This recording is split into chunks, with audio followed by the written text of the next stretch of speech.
Hello, everybody. Welcome to this month's edition of Coffee with the Chief. And I understand that this is a new format for us.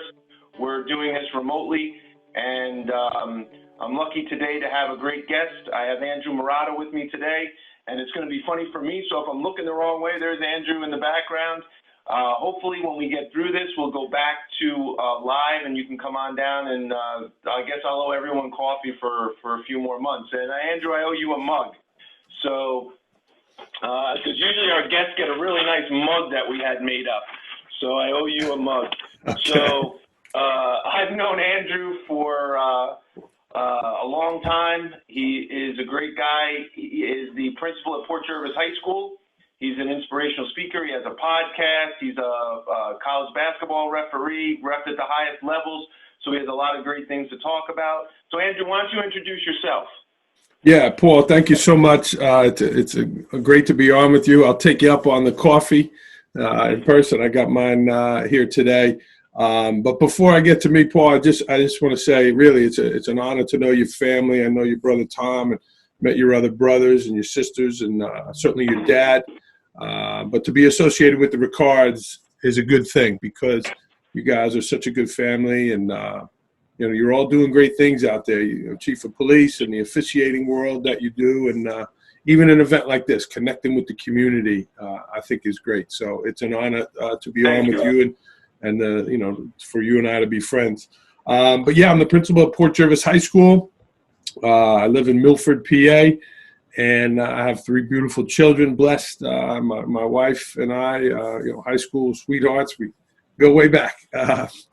So, and then, got the past few years got into writing. I always have a need to kind of want to do more. And I felt that I needed to do more. And then I was inspired.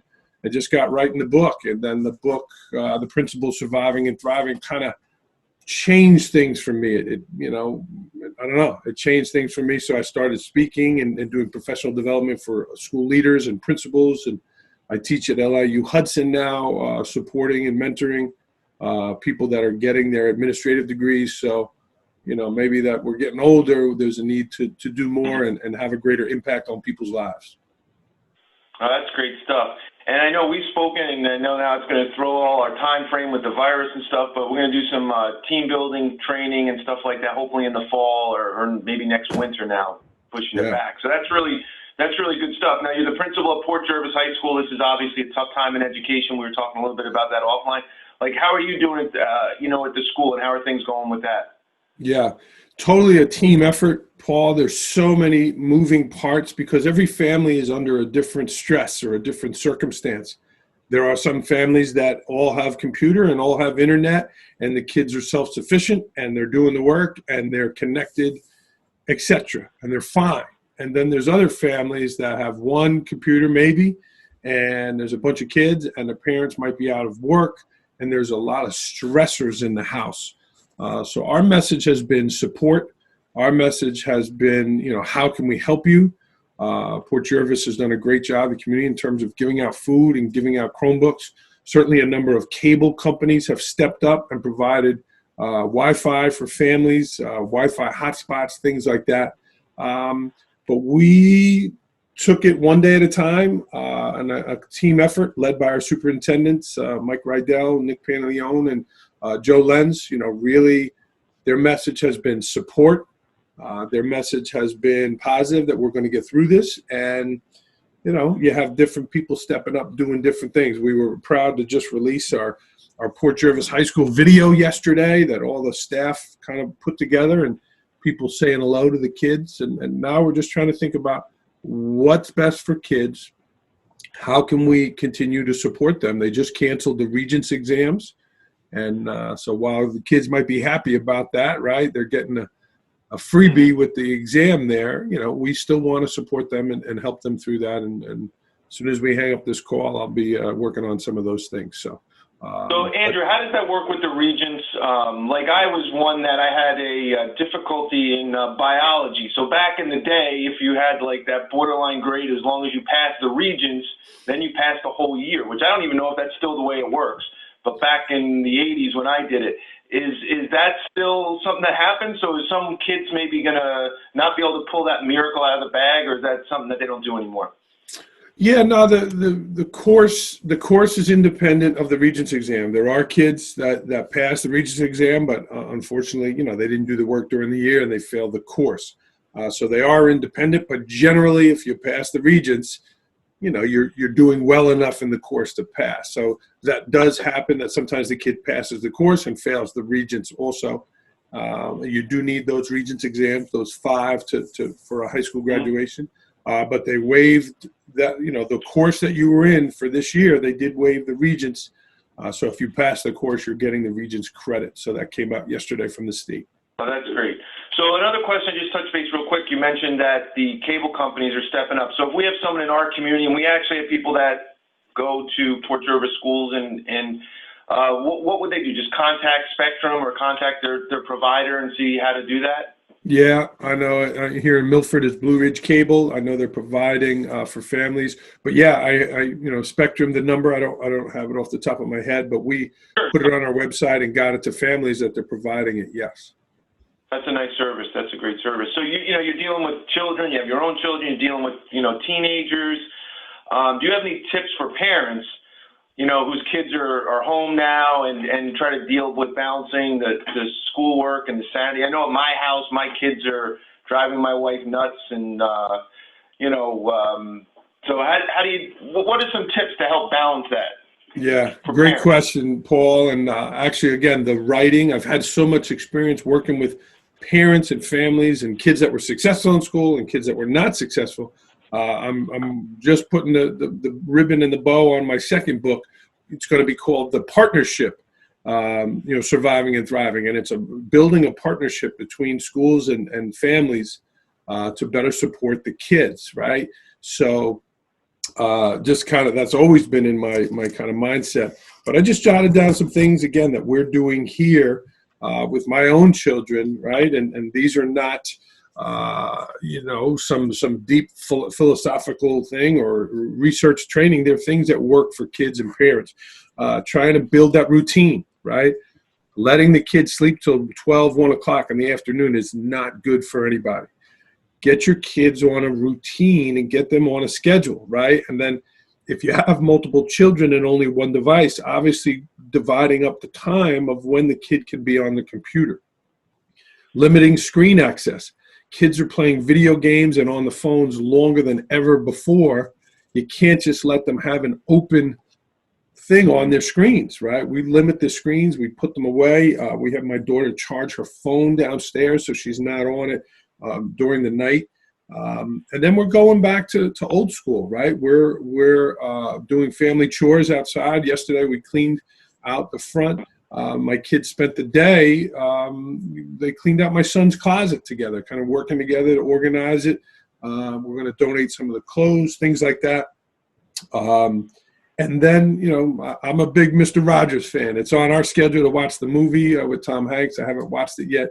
I did watch the documentary. But he always says in times of crisis, look for helpers. If you're having problems with math and the parent is with the kid, like, I'm not a math expert, right? But I can get them to some experts.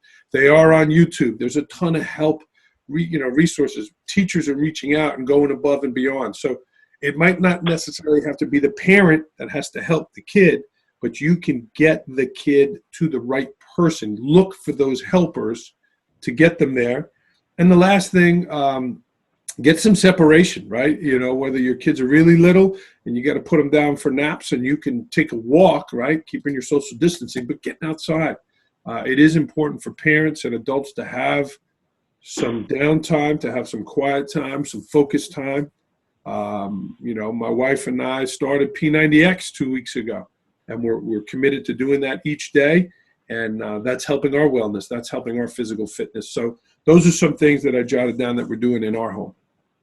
That's great stuff. And so what do you say to the, and I'm sure that this might happen, to the senior that comes to you and says, Jesus, Mr. Marotta, I'm losing my senior year here, or the end, where all the big events are, the proms, the graduations, the baccalaureates. Like, what do you say to them to keep them positive and focused? Or it could be the eighth grader looking forward to finishing up in the middle school, going to the high school. Like what do you say to them? Yeah. And again, those are challenging things for kids, right? Because this is their event and this was their time. But everybody lost with this coronavirus. Everybody, and again, a wide-ranging thing. People are losing their lives. So if you lost a dance, if you lost an awards ceremony, if you missed out on some of that stuff, yeah, it is unfortunate. But people are losing their lives, and people are losing their jobs and their homes, and this is a crisis, right? This is not just some little thing. It's the real deal. So, but our message has been, we're going to try to do everything we can to preserve those. Like, we didn't just cancel, bam, like we've been postponing. If I got to have events in late June, if I got to have an event for the juniors that missed out on their junior semi-formal this spring, and we can do it in early fall, we're going to do it then. The seniors, yeah, they do have a lot here, a lot of awards and ceremonies and things coming up. We're going to do everything we can to try to see what we can do. Without any Regents exams, we have about 10 days in June now. So we haven't officially canceled.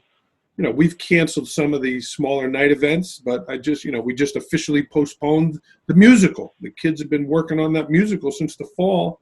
It was the first weekend in May. New York City, they're out until June 7th with the Broadway. So, but can we do something at the end of June? Can we do something in the beginning of July? Our commitment to the kids has been, we're going to try to do everything we can to try to preserve these events as best we can. And if we can't, what would a virtual graduation look like? What would a parade in the cars look like if our kids, we had to get in our cars and drive through the community? And we asked every community member to come on their stoop and recognize our seniors. Maybe that would be an outstanding graduation, something they would remember for the rest of their lives. So, yeah, they might be missing the traditional graduation, but are they going to have something different that people are going to be like, oh, my God, that was awesome. So that's our mindset, is that we're going to try to do everything we can for them to preserve these things. One of the things I just read last night or this morning, I can't remember anymore, the days are kind of morphing here, is Stony Brook University did their medical college graduation online like the day before yesterday. And they are, the governor asked the medical schools to push graduations up a little bit to push these people out into the field. And they did a virtual one. They had the guest speakers came in from, I think it was Illinois. It was so that's what people are doing. And they were raving about the fact that at least they were able to preserve something. So that's a great idea. The parade, that sounds like a great idea. And that should be really great. So if you're not because you deal with all kinds of people, if you're not a parent, if you're not a student, how does the everyday person get through this? What's your advice to get over this hump here? Yeah.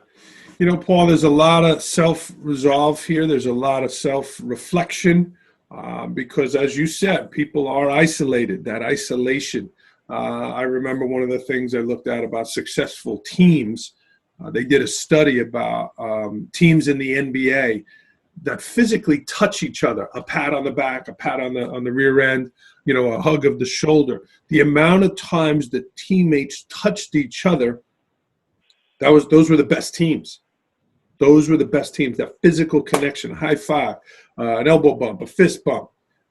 Those are some of the best things. So we can't do that now, right? It's so weird, right? You go pick up food from a local store and you have to kind of, it's weird. But I would challenge people to really look within, set schedule for yourself, set goals for yourself. When you look back in 2 months, 3 months, 4 months, and you tried to accomplish something during that time, instead of sleeping till 11 o'clock, try to accomplish something. Are you going to say, I'm glad I did, or I wish I would have, right? So I've set some personal goals that we're going to exercise every day, do some projects in the yard, those things that have been sitting there, and you said, I wish I had more time. Well, you do have more time now. It's forced time. You're home. You got to try to, get some things done. So, but take care of yourself, that mental wellness, eating, learning how to cook, right? People are cooking more than ever. Healthy meals. I'm on the schedule to cook. My wife is not doing it all. So those are just some things, but you really got to look within.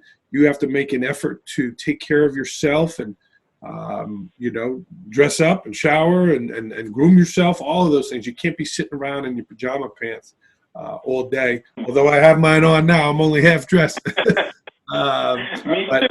But So they're it's important. funny, like one thing I was going to say, and I've spoken about this. I work for Donnie Epley, as you know Donnie very well, doing basketball officiating, and this week Donnie scheduled 2 guest speakers. So Monday night we had Rick Borges from the Big Ten spoke for an hour, and last night he had Debbie Williams, who is a women's designer, does all the major conferences, and it was great, and it was something for me to look forward to both days. At 8 o'clock, I knew Donnie had this speaker on, and both were very inspirational, were very uplifting people, and it was something to look forward to. And I think that's something I'm doing. Like even a little bit, we're not big movie watchers at my house, but make plans. Hey, to my wife, hey, at 8 o'clock we're going to watch this movie, and we get the kids done what they're doing, and we do it. So it's something to look forward to, and that's kind of how I've been kind of getting through the day. Donnie stuff, and I even emailed Donnie. I said that's awesome, and I hope that he continues that. But I think that's helpful. Like you said, get out of bed, get out of your pajamas, get yourself going. Well, and you're doing this, right? You took an opportunity. You didn't just cancel it. You pivoted, you adapted, and you're doing it because you want to help people. We got to look for the helpers, and yeah, people have learned Zoom, Google Hangout, Google Meet. I'm doing a training on Twitter later, and I would offer that to you, Paul. If you have people there that want to learn Twitter, I would offer that to you to share that I would do a virtual training on getting started with Twitter, because that connection is there. It's not the same, but you can connect with people via these platforms. I was not a believer in social media years ago. I didn't want anything to do with it. But now, I started about 3 years ago, and I connect professionally with people. I'm not taking pictures of what I'm eating for dinner every night, but I am trying to find motivational and inspirational material to you. So you had asked about books and things that I'm doing, and I'll skip the line a little bit. Someone challenged me years ago, my friend Dr. Rob Gilbert challenged me. He said, Andrew, you want inspiration? Get this book and read the first chapter every day. People compliment me, and it's flattering. It's nice. They say, Andrew, your energy is contagious. You have a lot of enthusiasm, right? And some days that's easy and it comes easy, and some days it's not. Some days I got to kind of stir it up. But this book is fantastic. I'm covering the author there, Frank Bettger. So I would challenge people, right? When you look back, could you order this on Amazon used for a few bucks? Yeah, it was written in the early 1900s. And the first chapter is very inspiring about energy and enthusiasm in the work that we do. So I would challenge people to do that. It'll take you 10 minutes, less than 10 minutes to do that each day. But in 30 days, you're going to have a lot more energy and enthusiasm because you did that exercise. That's just one thing that people can do. Yeah. So you have a podcast, you're a principal. So for the people that are out there that are not principals, because there's not that many of them, why would anyone else listen to your podcast? Why would a non-educator listen to it? What are you going to help them with or give them? Thanks, Paul. And you've been on. We've had different types of guests on, different coaches, different leaders. It's called Education, Leadership, and Beyond, because the leadership is not just specific for education. This is about relationships. This is about connections with people. This is about uplifting people, right? You're a police officer. You're a chief. People in the community are not going to follow the rules because the angry police officer is there pointing down at them. They're going to follow the rules because they built relationships. They respect the police officer because of that, the interactions that police officer brings. So the podcast, and again, it's on all social medias. It's on Facebook. And I would love for people to subscribe to it because I think it can be helpful. But it's for anybody looking to make an impact on the lives of others, wanting to learn more about leadership, what leaders do to be successful. I'm having Tom Ricard, your brother, who is a school leader as well as a basketball coach, We're going to talk about your dad. We're going to talk about a number of things here. You've been on. We've had, just a number of different types of guests on. And I also write a blog. I enjoy writing the blog. If you want to sign up for that, you can do it on my website, andrewmarotta.com, and you'll get that weekly blog sent to you. And last week's, the theme was never miss an opportunity to let them see you shine. And that was from my referee supervisor. You mentioned John Clackerty, that worked at the highest levels. And that was his message to all of us. Never miss an opportunity to let them see you shine. And that's from the moment you get out of your car, from the moment you greet the people in the arena, to how you treat the water boy, to how you treat the TV people, to how you present yourself on the court, to your calls, your mechanics, all of that go into doing a good job. And that certainly can relate to medical people, police officers, business people, school people. That can relate to parents, right? Never miss an opportunity to let them see you shine when you're talking about your kids watching you. You're watching you through this crisis. You've got to be leaders for them. So those things are always there.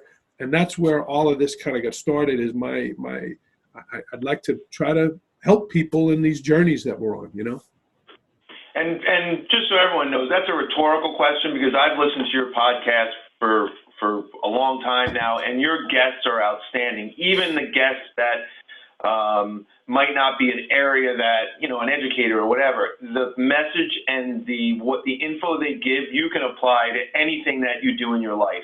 And I think if anyone really wants to spend some time on their walk with their headphones on or sit in their house or in their car if they have to go somewhere, the podcast is an excellent thing. And so that was a rhetorical question because you've had some incredible guests, incredible people on there. And for me, actually, just a quick thing, like you talk about John Clackerty, who was on your podcast. He had a podcast, which I didn't even know until I listened to your podcast. Yeah. And I still listen to his podcast.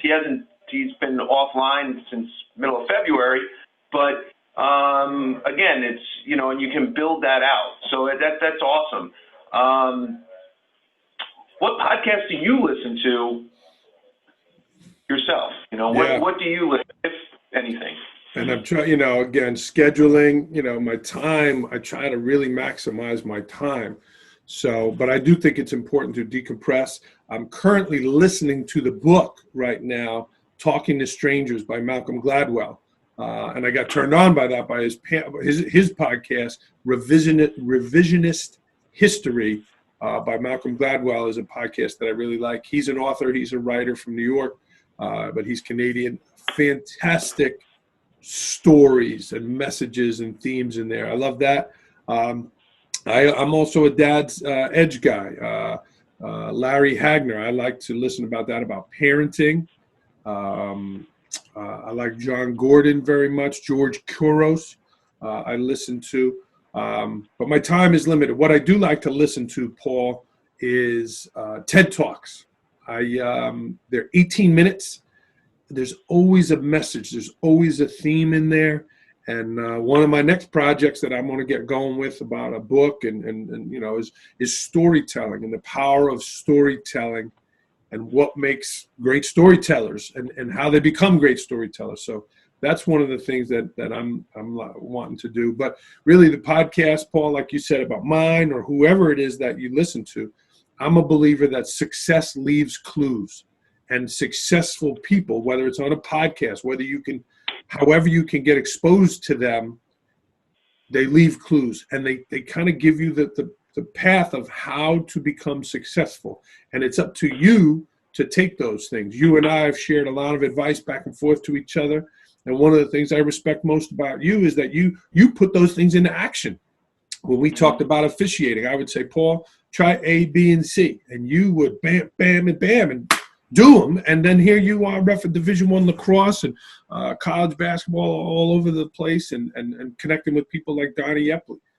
You went on those speakers that he listened to, and I'm sure you wrote down a bunch of notes to try to put those in your game. So that's what successful people do, but those clues are everywhere. Yeah, and it's funny because, Ed Rush, who's a former NBA official, one day he was talking about Amy Cuddy and her TED Talk. And next thing you know, I watched her TED Talk, and next thing I know, I got her book. And Presence. Presence. And people talk, well, what does that have to do with your life? It's an amazing book, and you can adapt it to your life. You know, officiating life, your police life, whatever you do, these things are really great. So those TED Talks, that's a great idea. Yeah. And, we drive a lot refereeing, and when we're not calling our fellow officials, like I started really listening to books online and podcasts and TED Talks. So that's some really great stuff. So just before we wrap it up, Andrew, if there's one place in the world that you would like to go to when this whole virus is over, where would that be and why? Yeah, I love to travel, Paul. My wife and I spent 1999. She was in England. I was in Italy. We volunteered for the year with the Augustinians, and I got the travel bug. I love to travel. So that's a great question. In my book, I talk about my old blue chair, Kenny Chesney's, song. And that's the spot that you can go to really decompress and really, my wife and I this winter just bought a place in Miramar Beach, Florida. And we rent it, right? And here it's not going to rent now because no one's traveling. But I really found some solace there, some calm, that Gulf water I liked. So I love that spot, and we're going to try to get there as often as we can. And we also vacation in a place called Shelter Island, which is out on the eastern end of Long Island. Some family friends let us use their home. It's great. That is a real place that's frozen in time. I know you like the place on the Cape there that you like to go with your family. So I like that Shelter Island. I think that's a great spot to go. And the last thing I would say is we really like to travel to new places. My wife and I and my kids, right? I try to take my kids now one place per year, traveling to different places. So when they turn 16, I know your kids are getting to that age. We told them they could spin the globe. You could pick anywhere you want to go, and we're going to take you there. We're going to take them on a 7 to 10 day trip. And we told them that now, and we've been saving. My oldest is only 13. So we're going to do that with them. But that time I volunteered in Europe, kind of opened my eyes. So we love to travel. Refereeing brought me to great places, Charleston, South Carolina, Boston, Massachusetts. I've been to Maine. I've been to Canada, Savannah, Georgia. I love Maryland. All of those places, there's great things. So we have the top of our car, the top carrier is covered with stickers. I buy magnets. They're all over my fridge in the garage. So I'm a traveler, so I like those. But specifically, those two places on the beach, those are my places that I like to go to. And this place in Miramar Beach on the Gulf, on the Panhandle, is really exciting for us. And then on the way down there, right, always looking for something. Who knew? I drove through Birmingham, Alabama. I'd never been to Birmingham. My wife's like, we better pull over here. There's a lot of history. And then sure enough, we were in front of the Capitol, and we learned so much about Martin Luther King and the march there, and just so much their history. I'm a fan now of Birmingham, Alabama. Who would have thought? A kid from Staten Island, right? Yeah. It's funny you talk about these places because, I've not traveled as extensively as you, but I've traveled a little bit. And last year, my son, who's 13 now, says, I want to go to Washington, D.C., and I've never been. I'm one of 7. My dad didn't even have a car big enough to take us all to Washington, D.C. So we ended up, I called my congressman up who got me tickets to the White House, and he got me tickets to a bunch of different places. And wow, what a great trip for kids. And it was, they planned it, my wife and the boys and myself. We had a great trip. And there's a lot of great places that are within driving distance that you can, think about now. So when this is over, hey, maybe that's, these websites, all these places. So that's good stuff. One thing that this virus has done for me too is we got to live a little bit in the moment, and not just think always something's going to be in the future for me. Like we've been talking for years about doing the Grand Canyon, going there, driving there, getting on a mule or a horse, hiking to the bottom. And I tell this story. My dad and myself, we used to talk all the time about going to Gettysburg. And unfortunately, my dad passed away. And after he passed, I said to my wife, "We're going to Gettysburg now, like not that second, but we're going to make plans." And we did a horseback trip through the Civil War sites with a guide. amazing experience. And, and I think for the last few years, I forgot about that. Hey, don't keep talking about it, do it. And this virus has made me think a little bit about that too. Like, do it. Let's not talk about it.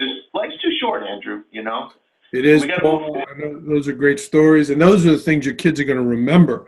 And then another one of my philosophies, people tell me, Andrew, when you look back at your life, I just lost my uncle this past week, my Uncle Pete. I'm sorry to hear that. Are you, when you look back, it's the things that you don't do and those opportunities that you don't take that most times are the things that you regret. So you took that trip, and I would urge you to do that.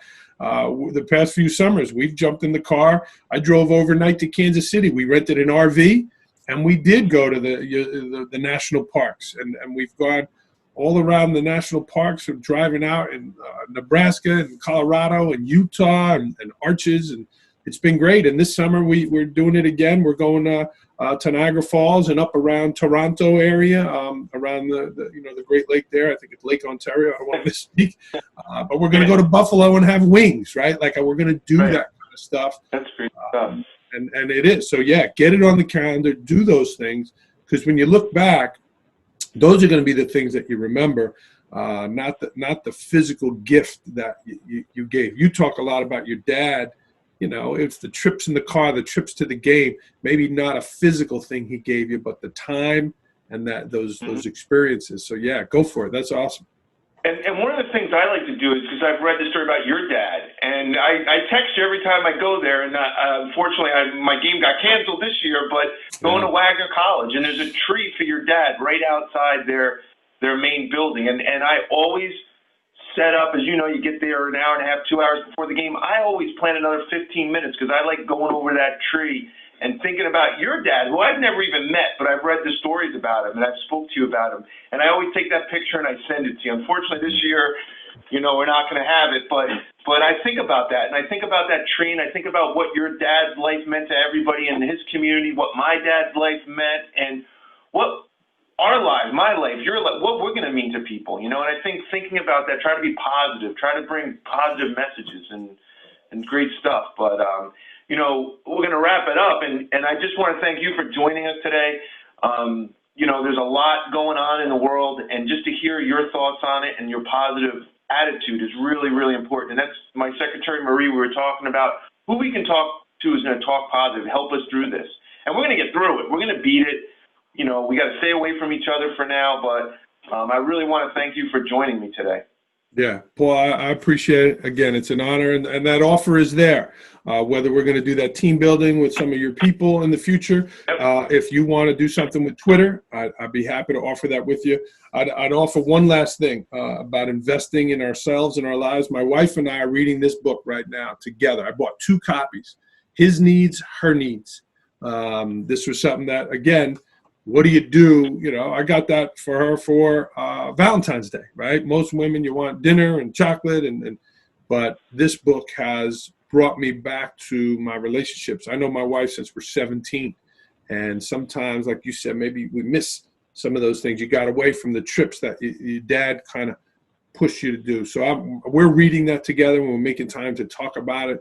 But this is great. And it's got me back to the importance of listening to my wife and being present when I'm talking to my wife, because I'm always trying to, again, help other people, but I need to make sure I'm there to help her and listen to her. That's something that I'm working on. So that's something else that I'll leave you with. But it's been great, Paul. I appreciate it. The Mount Hope is lucky to have you and the Ricard family because it's a lot of good people. So I appreciate it. And let's keep in touch. Yeah, that sounds great. So everybody, I want to thank you for joining us this morning for Coffee with the Chief. I can't wait to get back. I know my little group that meets us every month. We miss you too. And my advice is let's try to keep the social distancing going, stay away from each other. Let's get over this little hump here, and hopefully we'll have a better summer if we can do the work now, and that means staying away from each other. And again, if anyone has any questions or concerns, you can email me at chief@mounthopepolice.com, or my direct office line is 386-8886. I want to thank Andrew Marotta for joining me, and if you do have an opportunity, grab his book, listen to his podcast, and it's really great stuff. Thanks, everybody, and we'll see you next month. I'll let you know who our guest is going to be next month. Thanks again. Thanks, Andrew. Thanks, Paul.